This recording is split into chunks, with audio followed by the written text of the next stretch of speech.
Espírito Santo. Aleluia. É o Espírito Santo de Deus que prescruta as profundezas de Deus e nos revela.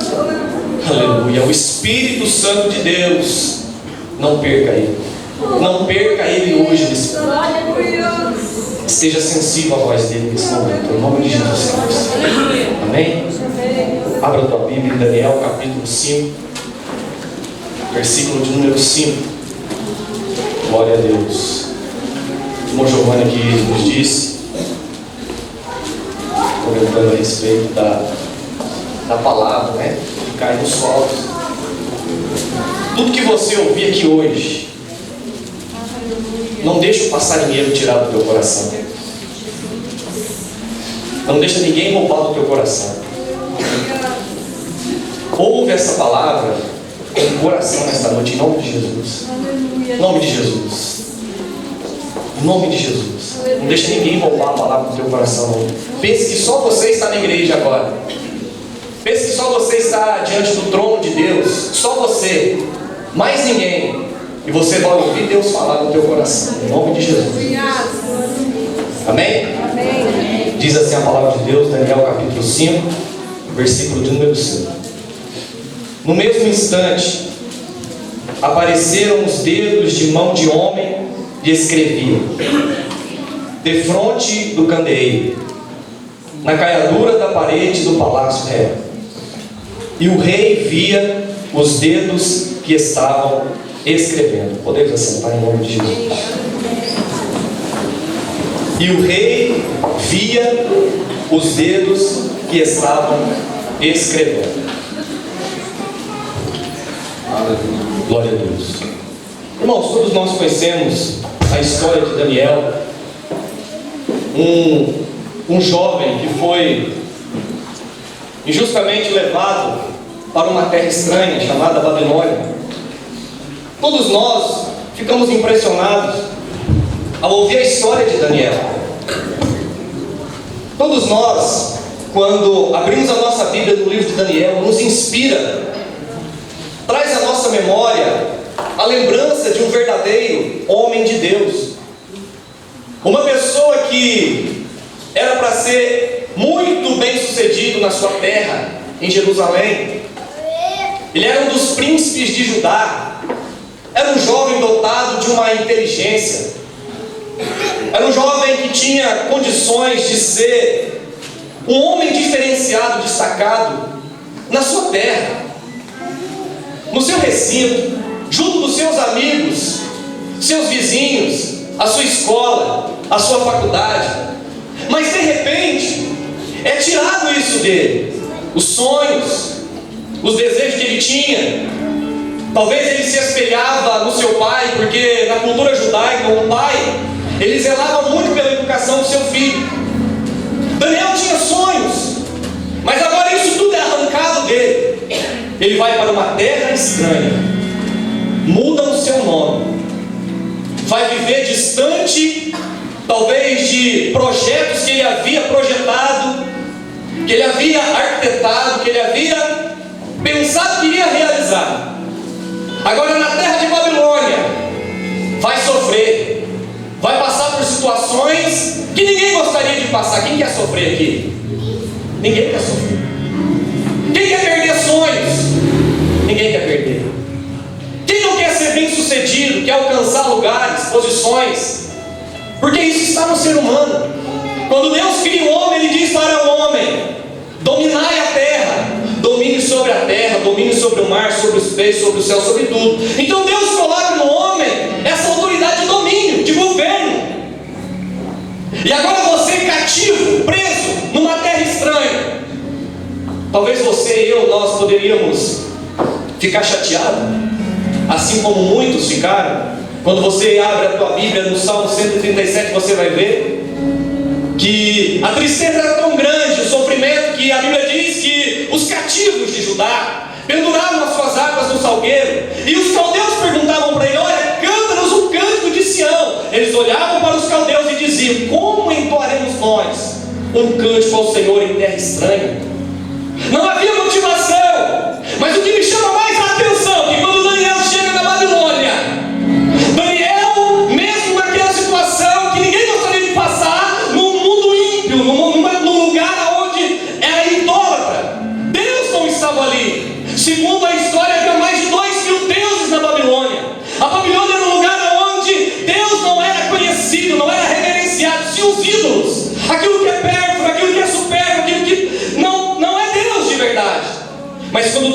chega.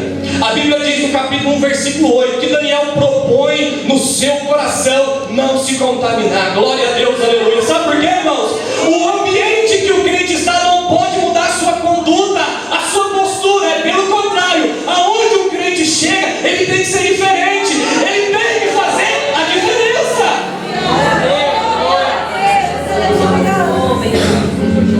Daniel, ele resolveu firmemente no seu coração ser diferente, fazer a diferença. Aleluia. Glória a Deus. Ele resolveu fazer a diferença. Ele tinha convicção. É isso que eu quero falar para vocês, jovens. Ter convicção. Não adianta nada a gente ficar falando muita coisa se você não tem convicção de quem você é. A Bíblia diz, irmãos, que Timóteo estava tendo um complexo de inferioridade. Aí Paulo chega para ele e diz: Timóteo, Deus não nos deu um espírito de covardia, aleluia, mas de poder. Glória a Deus, aleluia. Não despreze o dom de Deus que há em ti, aleluia. Paulo está dizendo para Timóteo: Timóteo, para de ser tímido. Timóteo, não fique com medo, aleluia. Você tem um espírito, e esse espírito pode fazer você alcançar coisas grandes que você nunca imaginou que iria alcançar.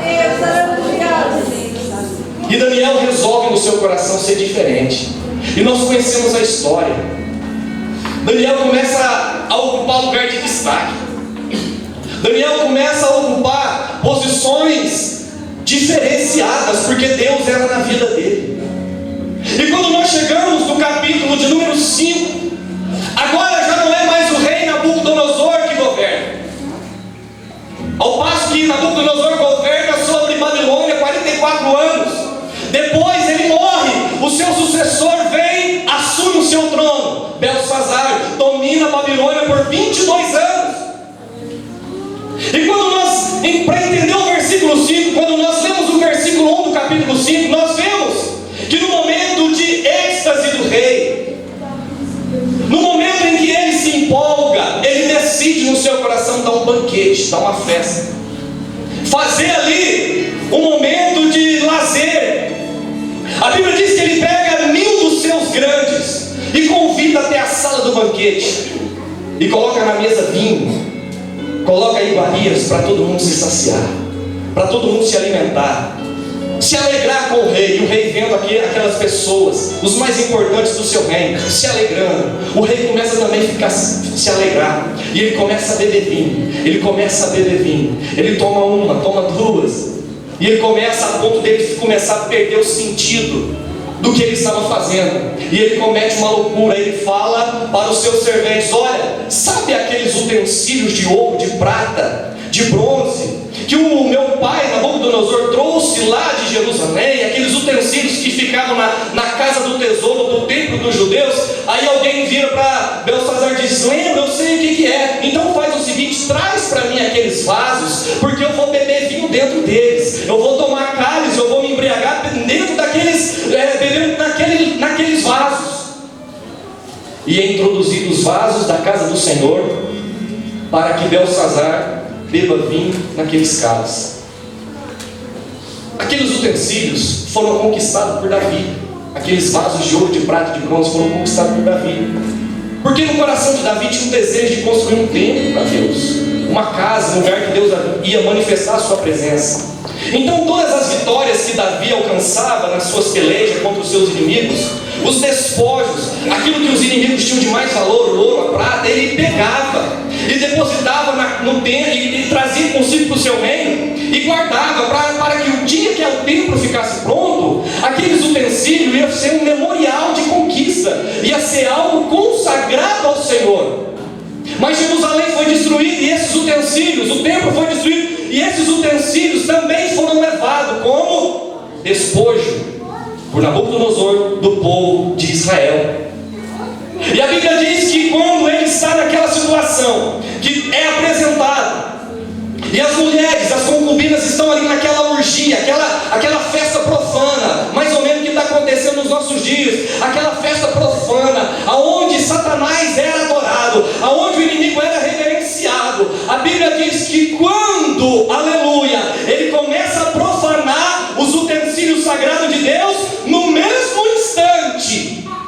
A Bíblia diz que aparecem os dedos de mão de homem e escrevia de fronte do candeeiro, na caiadura da parede do palácio real. A Bíblia diz que quando acontece aquela situação, o rei olha para a parede e viu os dedos escrevendo.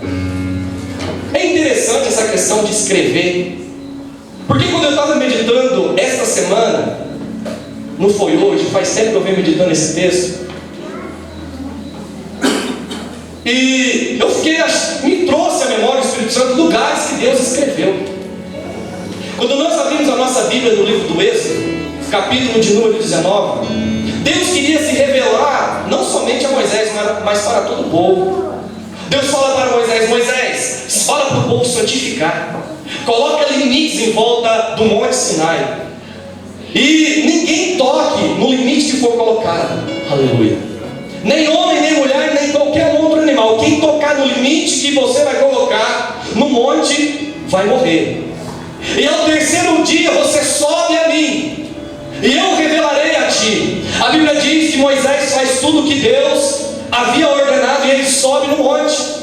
E quando Moisés está no cume do monte, a Bíblia diz que Deus se manifesta, fala através dos trovões, dos relâmpagos, e com som de buzina, som de trombeta. A Bíblia diz, irmãos, que o Sinai começa a tremer, e o povo começa a ver aquela glória, o povo começa a contemplar aquela maravilha, o Sinai fumegando, o monte Sinai tremendo, porque Deus estava manifestando a Moisés. Aleluia! Aleluia! E Deus começa a falar com Moisés. Deus começa a dar instruções a Moisés. Deus começa a instruir Moisés, os 10 mandamentos, a lei acerca do servo, a lei acerca do altar, da violência, de tudo. E depois a Bíblia diz que Moisés desce do monte, dá algumas instruções para o povo. E quando nós chegamos no capítulo 24, a Bíblia diz que Moisés novamente sobe no monte. Moisés novamente vai ter um encontro com Deus, e Deus olha para ele e diz: Moisés, sabe o que vai acontecer? Eu vou lavrar 2 pedras, e eu vou escrever nelas os meus preceitos, os meus estatutos e os meus mandamentos, que vão servir de guia, de direção para Israel. Vão ser a minha herança, a minha vontade manifesta no meio do povo, através dos mandamentos da minha lei. A Bíblia diz que Deus começa a dar também para Moisés, na segunda subida do monte, como que seria o estilo de adoração de Israel no tabernáculo. Deus começa a falar sobre os utensílios do tabernáculo, Deus começa a falar sobre o castiçal, Deus começa a falar sobre a arca da aliança, Deus começa a falar para Moisés como que seria a construção, como que seria fabricado o altar do holocausto, aonde seria o lugar que o sumo sacerdote iria entrar para se apresentar a Deus dentro do tabernáculo. Ia ser um lugar de adoração, ia ser como é no céu. Aleluia! Deus queria revelar a Israel um estilo de adoração. Deus queria mostrar para Israel como que seria que eles iriam se aproximar de Deus. E depois a Bíblia diz que Deus termina de falar tudo para Moisés. Chega no capítulo de número 31 do livro do Êxodo, versículo de número 18. A Bíblia diz: e tendo acabado de falar com ele no Monte Sinai, deu a Moisés as 2 tábuas do testemunho, tábuas de pedra, escritas pelo dedo de Deus. E a Bíblia diz que Moisés está descendo do monte.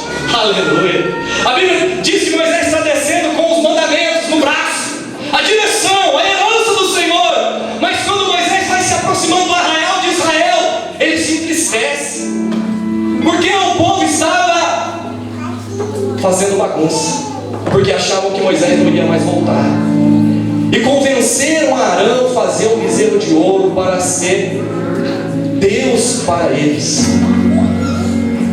E quando Moisés se aproxima, Josué diz para ele: Moisés, eu estou ouvindo alaridos. E Moisés fala: não, são alaridos dos vitoriosos. Quando Moisés se aproxima do povo, vê aquela profanação, sobe uma ira no coração de Moisés.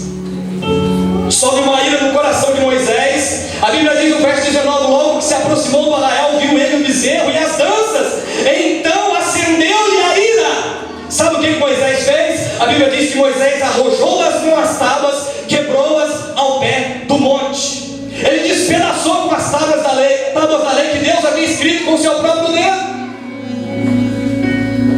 O Moisés aqui, ele está desperdiçando a herança de Deus no momento de ira, no momento de fraqueza dele. Aleluia! Ele quebra aquilo que Deus havia escrito. Aleluia. E ele manda matar os idólatras. E Moisés intercede pelo povo. A Bíblia diz no capítulo 33 que o anjo, Deus fala que o anjo de Deus ia adiante do povo. Moisés roga e pede para ver a glória de Deus, como o irmão Marcelo pregou aqui na quinta-feira, né? Quinta-feira o pastor Marcelo pregou aqui sobre isso. Mas quando chega no capítulo 34, Deus se lembra das tábuas.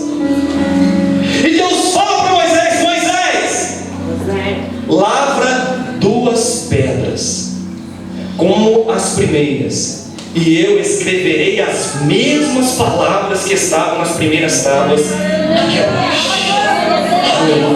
Na primeira vez que Deus escreve, foi Deus quem providenciou as tábuas. Agora Deus fala: Moisés, não vai ser eu que vou providenciar as tábuas, vai ser você. Mas tem um detalhe: do mesmo jeito que era no começo, vai ser desse jeito. Do mesmo jeito que foi da outra vez, vai ser de novo. Aleluia. Sabe por quê, irmãos? Porque eu creio num Deus de segundas oportunidades. Eu creio num Deus de segunda chance. Eu creio num Deus que não abre mão dos seus propósitos. Ei, jovem, talvez o diabo quis, talvez um momento de fraqueza, quebrar a tua história.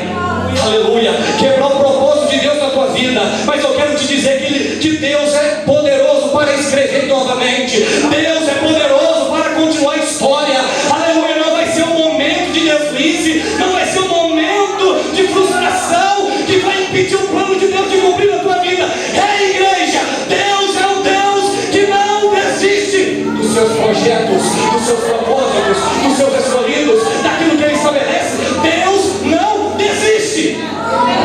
Vai ser do mesmo jeito, como foi da primeira vez. Aleluia. Porque eu creio em Deus de restituição. A Bíblia diz, irmãos, que o nosso Deus é um Deus de restituição. Deus fala para o povo de Judá no livro de Joel: eis que eu restituirei em dobro tudo aquilo que foi roubado pelo gafanhoto. Deus vai restituir. Se você crê, levanta a mão em nome de Jesus, irmão. Aleluia. Tua história não vai acabar. Aleluia. Talvez você frustrou, mas Deus é fiel. Deus é fiel. Sabe por quê? Filipenses 1:6. Amaragaçuia, Rabachaia, Amaragaçuia, Secalaia. Aquele que começou a boa obra em vós, há de aperfeiçoá-la até o dia de Jesus. Deus é fiel. Deus é fiel. Deus não abre mão. E a Bíblia diz que Deus escreve do mesmo jeito.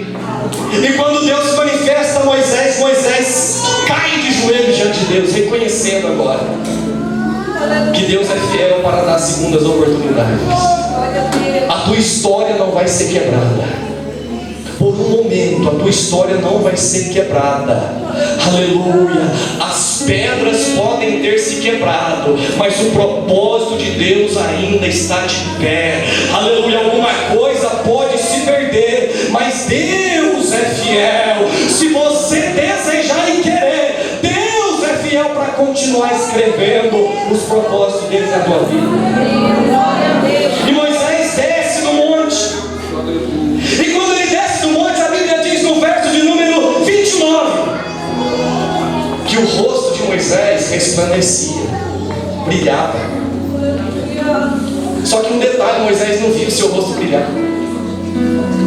Moisés não estava vendo, mas o seu rosto estava brilhando pela glória de Deus, porque Moisés havia se apresentado a Deus. Quando Moisés se ausentava de Deus, a glória de Deus vinha no rosto de Moisés, ele não percebia.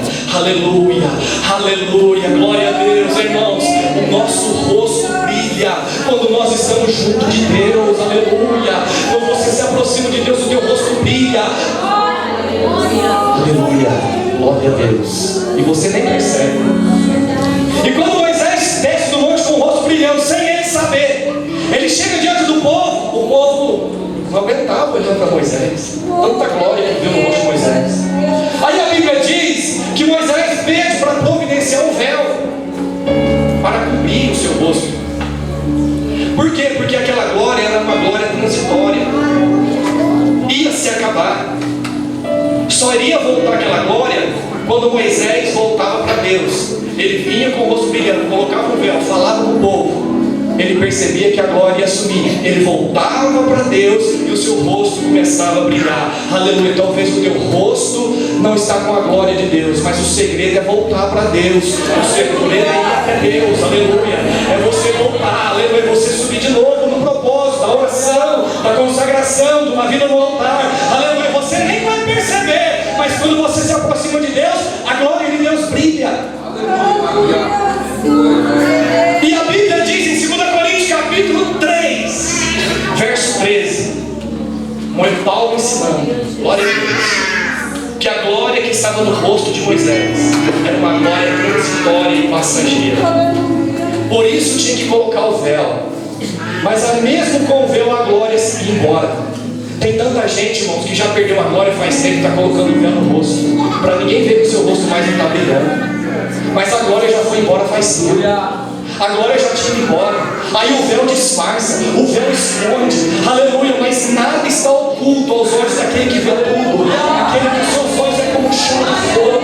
Você pode estar escondendo, mas a glória já foi embora. Só vai voltar quando você for para Deus. Aleluia.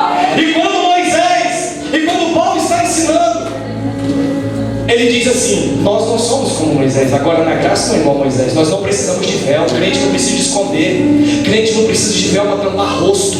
Crente não precisa de véu para esconder nada. Aleluia. Porque nós profetizamos com o rosto descoberto. Aleluia. Sabe para quê? Para que a imagem de Cristo, a glória de Cristo, reflita no nosso rosto de glória em glória. O diferencial é que a glória de Cristo não acaba. É permanente. Aleluia. E a Bíblia diz, irmãos, que Estevão, cheio do Espírito Santo, Atos 6:15, quando ele se apresenta diante dos principais, ele começa a pregar. A Bíblia diz que ele vê os céus abertos, ele vê a glória de Deus e Jesus à sua direita. Sabe o que a Bíblia fala? O rosto de Estevão brilhava. Deixa tudo na luz, irmão. Deixa Cristo te iluminar. Deixa Jesus resplandecer a sua presença na tua vida. Tira esse véu do rosto. Tira a máscara. Aleluia. Tira o engano. Tira a mentira. Tira esse véu que vai te atrapalhar de sentir a glória de Jesus. Aleluia. Sabe por quê? Porque a Bíblia diz, Jesus dizendo: vós sois sal da terra. E o que mais? Luz do mundo. Você tem que brilhar. Aleluia. Tira o véu do pecado. Tira o véu do engano, irmão. Jesus quer brilhar na tua vida. Ei, jovem, deixa Jesus resplandecer na tua vida. Aleluia. Glória a Deus. Deus escreve. Quando nós, não estou falando numa ordem cronológica, mas lá no Novo Testamento, em João capítulo 8, glória a Deus, a Bíblia diz que Jesus passa uma noite, uma madrugada orando no Monte das Oliveiras. E a Bíblia diz que quando ele desce, ele volta e vai para o templo. Aleluia. E todo o povo ia ter com ele. E ele estava sentado e ensinava a todos.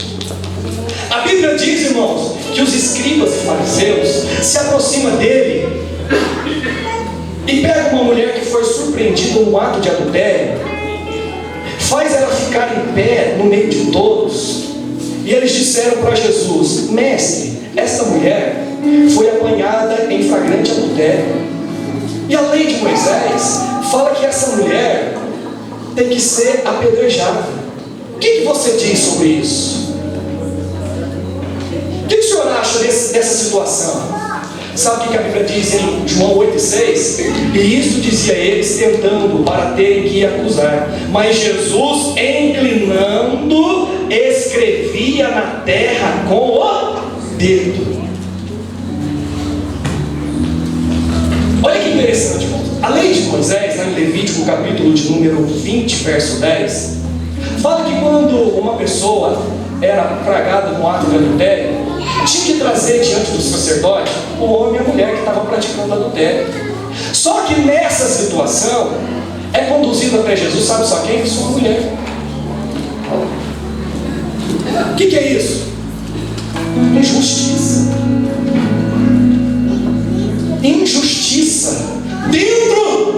Da onde? Da onde, irmãos? Do templo. Eles estavam injustiçando aquela mulher no templo, que é hospital, que é olaria, que é casa de recuperação, que é casa de oração, lugar onde a pessoa entra caído e sai de pé, lugar onde a pessoa sai derrotado, entra derrotado e sai vitorioso. Só que Jesus, irmãos, que é juiz por excelência, que julga com justiça, quando viu aquela situação, não mudou sua postura. Ele continua escrevendo. E eles insistiram. Como insistiram na pergunta, Jesus se levantou e disse: aquele que dentre vós estiver sem pecado, seja o primeiro a tirar pedra. E sabe o que acontece? E tornando a inclinar-se, continuou a escrever no chão. Meu irmão, essa mulher estava injustiçada, sendo injustiçada, mas não mudou aquilo que Jesus estava escrevendo. Ela estava sendo humilhada, mas não mudou aquilo que Jesus estava escrevendo. Essa mulher estava passando por uma situação de vergonha, mas não mudou o que Jesus estava escrevendo. Você não está entendendo? Essa mulher estava sendo enganada, mas isso não mudou o que Jesus estava escrevendo. Aleluia. Sabe por quê, irmãos? Nada que acontece vai impedir de Jesus escrever a tua história. Você pode passar pela injustiça, você não está entendendo, em nome de Jesus, irmão. Aleluia. Você pode passar por vergonha, por humilhação, você pode ser injustiçado, mas nada disso vai mudar aquilo que Jesus tem para a tua vida. Aleluia. E Jesus continua escrevendo, e Jesus continua escrevendo.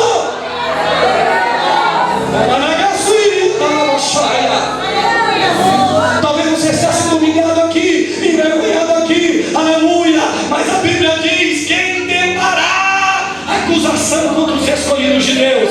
É Deus que o justifica, é Deus que o justifica, é Deus que o justifica. Quem nos condenará? Se é Cristo Jesus que morreu, irmão, quem morreu para te salvar não foi o teu vizinho, irmão. Quem morreu para te salvar foi Jesus Cristo de Nazaré, a glória valiosa. Glória a Deus em nome de Jesus.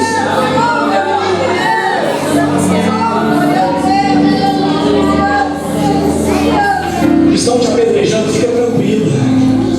Estão apontando o dedo para você, fica tranquilo. Aleluia. Vão voltar com as pedras na mão. Sabe por quê? Porque não existe um homem na terra que tem mais poder do que o sangue de Jesus, que tem mais poder do que o Cristo, que morreu na cruz e ressuscitou no terceiro dia. Ele julga com justiça, ele julga com verdade. Aleluia. E Jesus continua escrevendo, não mudou. Não mudou a história. Sabe por quê? Salmo 149, meus irmãos. Todos os nossos dias, aleluia, estão escritos e contados no seu livro. Aleluia. Antes que nenhum dele ainda havia existido, você nem pensava em existir. Tua mãe e teu pai nem pensavam em fazer você. Aleluia. Mas Deus já estava escrevendo a tua história. A tua história, quem escreve não é caluniador. A tua história, quem escreve não é homem. A tua história, quem escreve é Jesus. Aleluia. Você não foi comprado com prata, com ouro, com coisa corruptível. Você foi comprado pelo sangue de Jesus.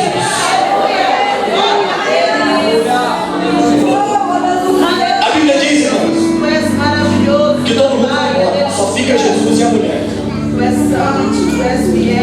Diante daquilo escreve. Os acusadores não teve autoridade para apedrejar aquela mulher. Sai todo mundo. Jesus olha para ela e diz: mulher, onde estão os teus acusadores?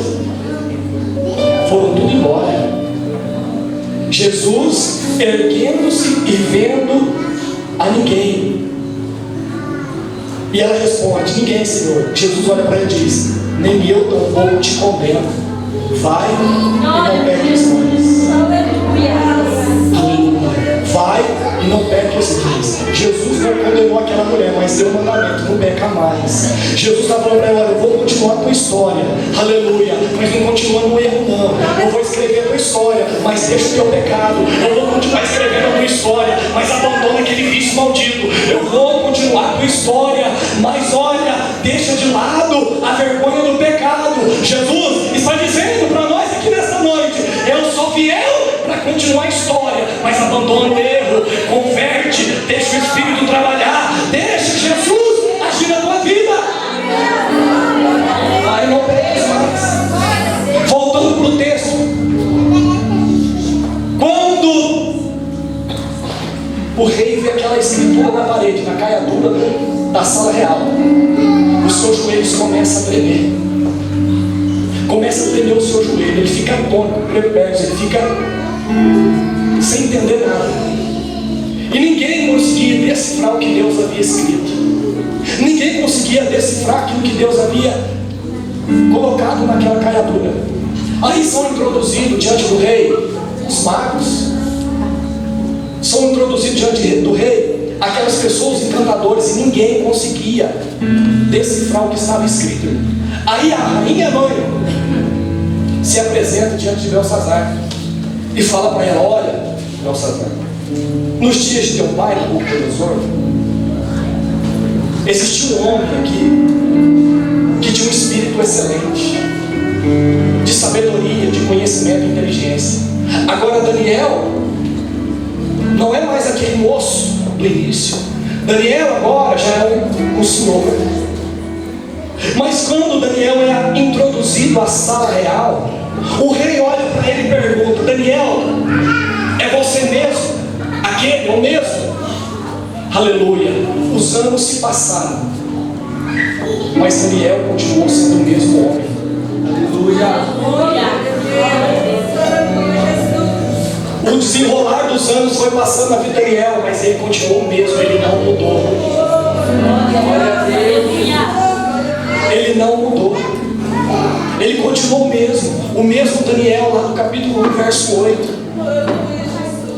E o rei fala para ele: você sabe o que está escrito ali? Se você descobrir o que está escrito, eu vou te vestir de púrpura, vou colocar colar de ouro no teu pescoço, você vai ser o terceiro no meu reino.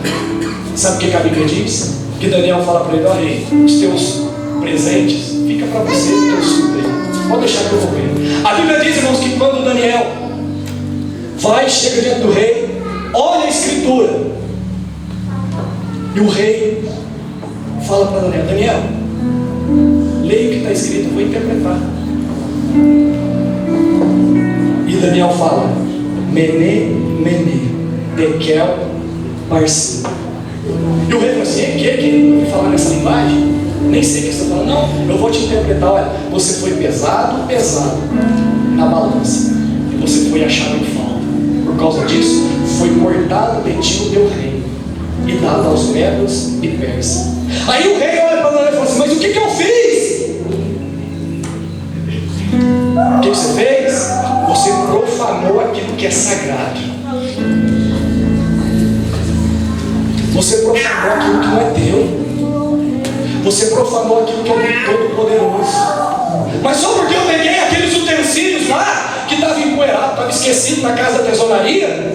É empoeirado, mas é de Deus. Aleluia.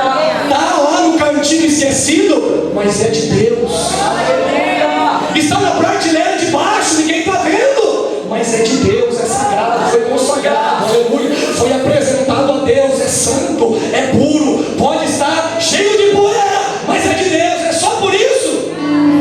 Olha para Deus, você vai falar: é só por isso. Você vai perder o teu reino, porque você profanou aquilo que é sagrado.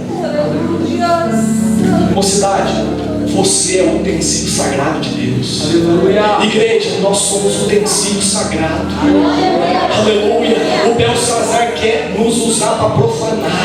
Aleluia. Satanás, ele quer te usar para profanar você, mas em nome de Jesus Cristo, o Deus que executa a justiça está no nosso meio para impedir toda a ação de Satanás, porque nenhuma ferramenta preparada contra ti prosperará.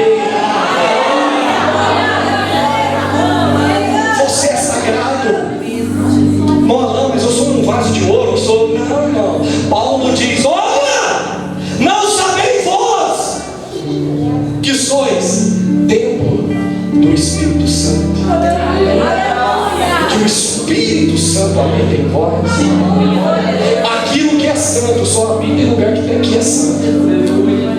O Espírito Santo, ele habita em lugar santo. O Espírito Santo, ele não compactua com profanação. Aleluia. O Espírito Santo, nessa noite, ele está falando conosco aqui. Aleluia. Sede santo. Como eu, Senhor, sou santo. Você é sagrado. Você foi consagrado. Aleluia. E o inimigo quer profanar a tua história. Aleluia. Mas Deus não vai permitir. Em nome de Jesus, fique de pé. Em nome de Jesus. Você tem que ter essa convicção.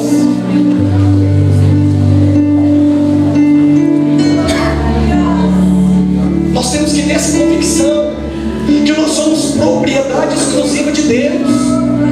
Não que adianta eu ficar pregando, volta que Jesus tem que ser pregado sim. Não que adianta eu ficar pregando tantas coisas, mas se eu não tenho convicção que eu sou filho de Deus, eu sou um templo sagrado, eu sou alguém de Deus, me santificou para uma boa obra. Eu tenho que ter convicção. Jovem, você tem que ter convicção que Deus te chamou para fazer diferença. Igreja, irmãos de oração, obreiros, nós temos que ter convicção. Aleluia.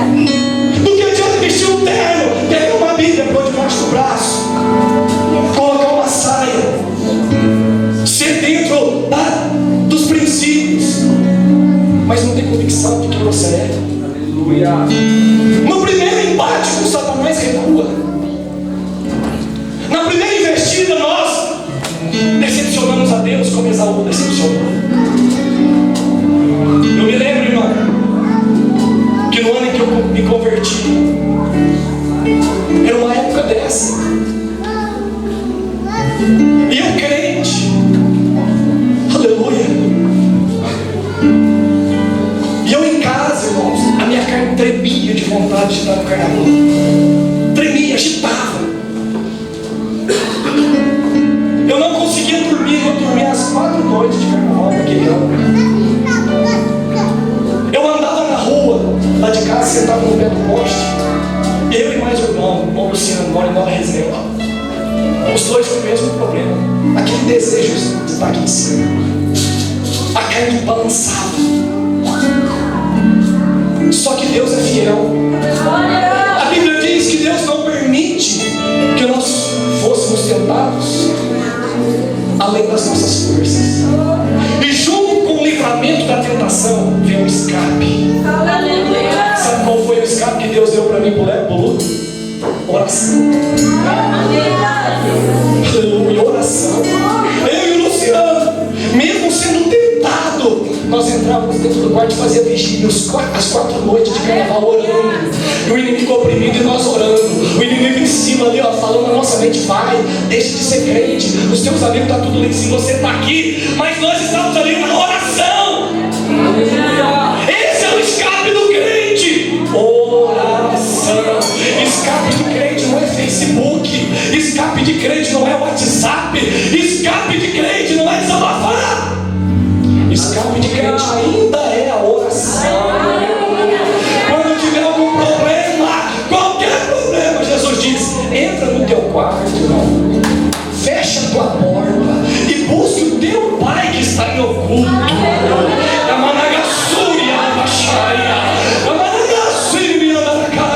E o teu Pai que te vê em oculto te recompensará. Vai para a oração. Vai para a oração, irmão. Aleluia. Deus nos deu vitória na oração. Vencemos para a glória de Deus. E naquele mesmo ano, o Senhor Jesus, irmãos, me deu a coisa mais linda que eu pude receber na minha vida. Porque quando eu me converti, o primeiro ensinamento que eu tive foi: usa o batismo com o Espírito Santo. Aleluia. Usa o batismo com o Espírito Santo. Foi a primeira coisa que me ensinaram aqui nessa igreja. Usa o batismo com o Espírito Santo. Aleluia. E naquele ano eu comecei a buscar o batismo. Aleluia. Convicção, jovens. Aleluia. Eu busquei.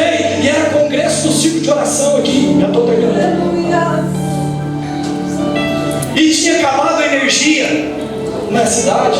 Nós estávamos lá no irmão Adão trabalhando. Eu me lembro que eu estava todo sujo, roupa branca, tudo. Eu estava trabalhando de chinelo. Chinelo havaiano porque eu estava com frieira no meu pé. Não tinha como pôr sapato, nada curava porque era frieira. O sangue de Jesus, né? E eu ia trabalhar de chinelo. E eu lembro que naquela época não tinha luz de emergência, né? Mas no moladão tinha um lampião. Eu colocava um bujão de gás, colocava aqui em cima do púlpito, clareava a igreja. Era 2 que tinha, eu lembro. O Adão falou assim: ela vai, eu não sei, o Marcelo leva no que lá para a igreja, talvez vai ser útil para eles. E eu me lembro que eu e o Marcelo, a gente veio, colocou o lampião aqui, os obreiros veio, colocou tudo aqui. Já tinha terminado o expediente, não tinha como trabalhar mais, já era quase 8 e pouquinho. Eu estava lá na janela, eu e o Marcelo, estava com o pé em cima da escada. Viu uma criança e pisou em cima do meu pé machucado. Me deu vontade de murmurar. O Marcelo falou assim: ela dava glória a Deus. Eu sei que eu só dou glória a Deus, mas um glória a Deus daquele gostoso. Glória a Deus. E começou a fazer assim, um latejado, doer. E quem estava pregando essa noite, o pastor Roberto, ele era mais novo, só que ele fazia corrida dentro dessa igreja. E Deus usando aquele congresso, aquela presença, aquela glória de Deus. E eu me lembro que eu sentei lá atrás, lá na cadeira, lá atrás, perto do Moristique. Falei assim: Marcelo, eu vou entrar, vou sentar aqui, eu escondo meu pé debaixo da cadeira. Ninguém vê o meu pé, eu assisto o culto. Novo convertido, convicção. Sujo! E eu me lembro que o pastor Roberto, pregando na autoridade de Deus, ele falou assim, no final da mensagem: quem quer ser batizado com o Espírito Santo? E eu senti um desejo. A hora que eu abri meu olho, eu estava aqui na frente. No meio da multidão, eu estava aqui na frente de pé. Eu me lembro que ele coloca a mão na minha cabeça. Alamanagassuri, alabaxaia. E o Senhor me visita com o dom do Espírito. E eu sou batizado com o Espírito Santo para a glória de Deus. Aleluia. A partir daquele dia, a minha vida nunca mais foi a mesma. Aleluia. Naquele dia eu não consegui dormir de alegria, irmãos. No começo do ano eu não estava conseguindo dormir de tristeza, de opressão. Mas naquela noite, aleluia, eu fechava o meu olho, não conseguia dormir, eu só chorava. Aleluia, só aquela glória. Porque o Espírito Santo, irmãos, ele é tudo que você precisa, jovem. O Espírito Santo, ele quer encher a nossa vida. O Espírito Santo, irmãos, ele não tem protocolo para agir. Muitas vezes nós pensamos para o Espírito Santo batizar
respeito dessa igreja determinado por Deus, de maneira é batismo com a Espírito Santo.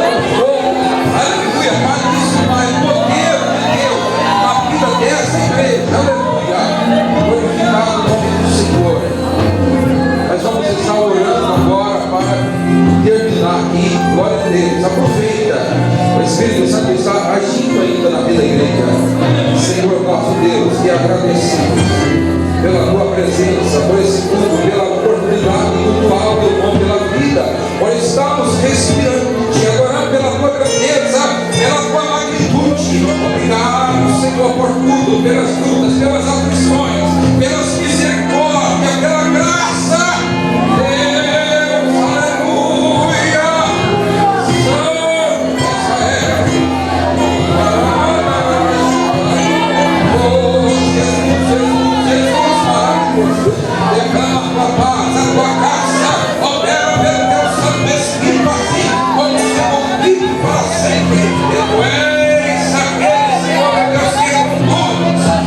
Senhor Espírito, vai à frente, dá-nos uma noite abençoada na tua presença, opera pelo teu Espírito, derramando, Senhor, pelo teu bálsamo, derramando da tua graça, assim como o Senhor vive. Em nome de Jesus te pedimos e agradecemos por tudo. Glória a Deus. Aleluia. Eu quero saber aqui se tem alguém para Jesus nesta noite que Deus falou ao teu coração e você quer aceitar Jesus como teu único e suficiente Salvador. Deus não assim, quero orar pela tua vida agora. Posso ver uma mão levantada agora. O Espírito Santo te convida nessa noite. Tem alguém para Jesus nessa noite? Tem alguém nessa noite? Me insista um pouquinho ainda. Quero insistir. Tem alguém aqui no nosso meio que quer aceitar Jesus nessa noite? Tem alguém para Jesus?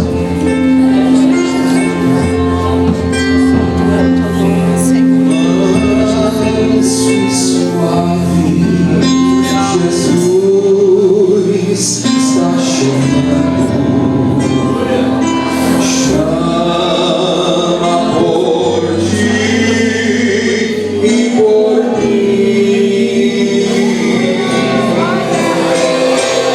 Eis que as portas te esperam, velando.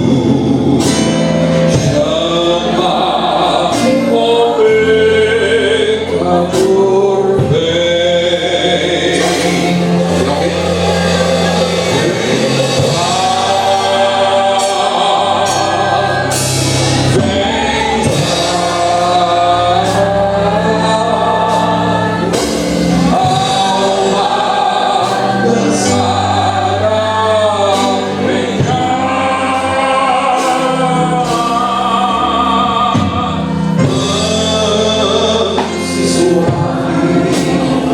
Jesus contando por ti e por mim. Vem com ela. Aleluia. Jesus está chamando. O convite é irresistível. Olhar Jesus, o convite.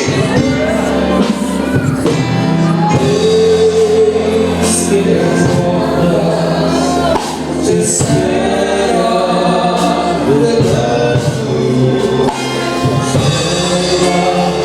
Por ti e por mim.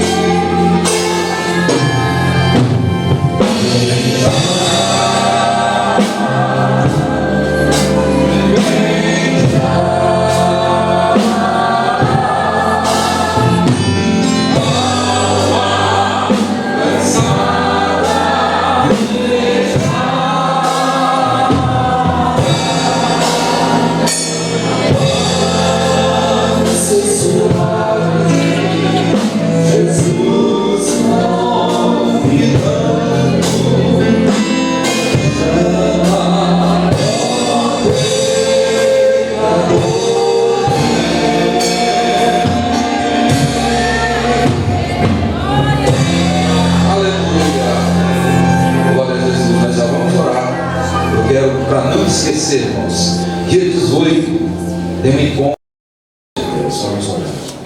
Senhor Deus, querido Pai que estás no céu, Deus, nós te louvamos e te bendizemos, ó Senhor Deus, por estarmos na tua presença.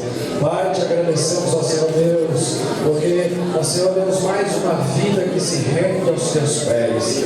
Pai amado, Rei eterno, agora te pedimos, ó Senhor Deus, escreve o nome dela no livro da vida, Senhor. Deus de poder, Deus de glória, escreve com teu sangue, o sangue de teu Filho amado Jesus Cristo. Pai Santo, Rei eterno, traga gozo, paz e alegria na alma, ó Senhor Deus, desta moça. Deus tremendo, fiel e santo, abençoa, Senhor Deus, no decorrer da semana, as atividades da tua igreja. Deus, traga, Senhor Deus, ânimo, coragem, ó Senhor Deus, aos teus filhos, para estar te buscando, para estar te louvando, para estar na tua presença. Meu Deus e meu Pai, meu Rei, meu Senhor, agora, Senhor Deus, nos despeça em paz para os nossos lares, nos dando, ó Senhor Deus, uma semana abençoada debaixo da tua proteção divina. Que os nossos passos, ó Senhor Deus, Deus de poder, Deus de glória, detém as forças malignas, detém as forças do mal, ó Senhor Deus, de todo projeto do inferno contra a tua igreja, Senhor Deus. Que haja abundância de alegria na vida da tua igreja e que possa triunfar, ó Senhor Deus, aqui na terra. É o que nós te pedimos, ó Senhor Deus, no nome de Jesus, e te agradecemos. Amém. Glória a Deus. Faça assim com a mão. Que o grande amor de Deus, a graça de nosso Senhor e Salvador Jesus Cristo, a comunhão e a consolação do Espírito Santo seja na vida de cada um de nós, e todos nós digamos amém.